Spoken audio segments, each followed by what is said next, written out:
তেমনি যারা সাহিত্য চর্চা করে এই সাহিত্য চর্চার মানুষগুলো যখন সুন্দর সুন্দর প্রোগ্রাম করে তখন দূরে বসে থেকে আমি সেইটা উপভোগ করি। যার কারণে আমি আসলে কবিতা পড়তে পারিনি এবং গানও করতে পারিনি। একসময় গান করতাম, এখন আপাতত সেটা নিজে থেকেই বন্ধ করেছি। তা খুব ভালো লাগলো যে অভিনেত্রী এত সুন্দর একটি প্রোগ্রাম করছে। আছেন সরকার মাসুদুল মান্নান, সবাই মিলে তাকে ক্রেস্ট প্রদান করা হচ্ছে। যে লেখক একাই লেখে, কিন্তু পাঠক যখন পড়েন তখন চেতনাগত সংগঠনের ভিতরে প্রবেশ করে।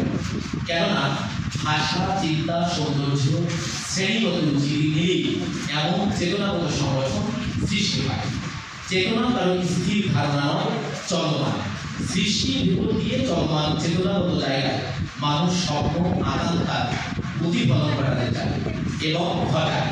সাহিত্য এই ক্ষেত্রে সমাজের অন্তর্গত আর উপর কাঠামোগুলোয় কাজ করে, মানুষকে জাগাতে অনুপ্রাণিত করে, স্বপ্নের বাস্তবায়নে পথ দেখায়, আর সাংগঠনিক তৎপরতা মুক্তি সেই স্বপ্নকে ত্বরান্বিত করে। যারা সংবাদ উপস্থাপনায় নাম লিখে অনেকে দেওয়া হচ্ছে এখন মাঝপুর মান্না, আমরা করতালি দেই যারা রয়েছেন এই মঞ্চে, অনেক ধন্যবাদ।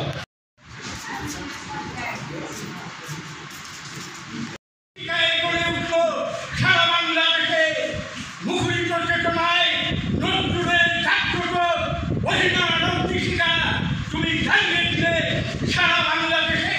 আবু সাইদ তোমার মৃত্যু নেই, তুমি অমর, তুমি চিরঞ্জীব। বাংলাদেশের ইতিহাসে এই আবু সাইদ চিরদিন স্মরণীয় হয়ে থাকবে।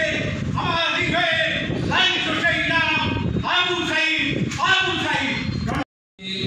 শিক্ষায় বিশেষ অবদানের জন্য আপনাকে প্রদান করছি।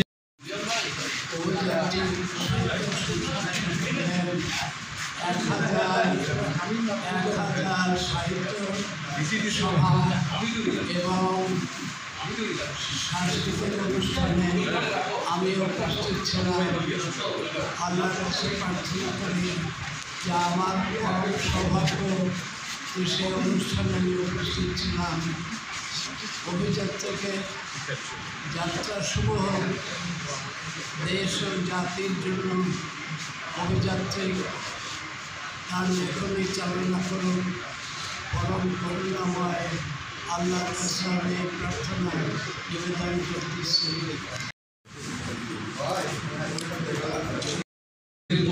সভাপতি জনাব বিশিষ্ট শিক্ষাবিদ ও গবেষক জনাব সুফি মোতাহার হোসেন, সভাপতি